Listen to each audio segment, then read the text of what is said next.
Hello everyone. তো কিছুদিন আগে আমি একটি মিশো থেকে জিনিস অর্ডার দিয়েছিলাম আর সেটাই আজকে এসেছে, তাই ভাবলাম যে তোমাদের সাথে শেয়ার করি আর জিনিসটি কেমন হবে না হবে সেটাও তোমাদের সাথে শেয়ার করি। তবে চলো, জিনিসটি কিন্তু আমি অর্ডার দিয়েছিলাম মিশো থেকে, আর এখানে কিন্তু সবার ফার্স্ট মিশো থেকে একটি থ্যাংক ইউ কার্ড দিয়েছে। আর হ্যাঁ, আমি কিন্তু এই হুকগুলো অর্ডার করেছিলাম, এখানে মোট 12 পিস ছিল আর দাম একদম রিজনেবল নিয়েছে, খুব কম দামে নিয়েছে। আর এটা নেওয়ার কারণ ছিল মানে ঘরে বেশি ড্রিল না করে যদি এরকম টাইপের জিনিস আমরা ব্যবহার করতে পারি তাহলে খুবই ভালো হয়। আর 12টির মধ্যে কিন্তু এটাই একমাত্র একটু খারাপ বেরিয়েছিল, আর কিন্তু সবকটাই বেশ দারুণ প্রোডাক্ট এসেছে।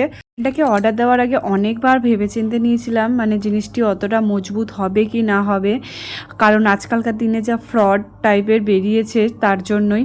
তবে একদমই না, এই জিনিসটি নেওয়ার পরে প্রথমে একটি স্টিকার আমি খুলে লাগিয়েছিলাম দেওয়ালে, এটা প্রচণ্ডই মজবুত টাইপের, মানে প্রচুর শক্ত, আমার তো ব্যাপক লেগেছে। তোমরা চাইলে কিন্তু এই জিনিসটি একদম নিতে পারো।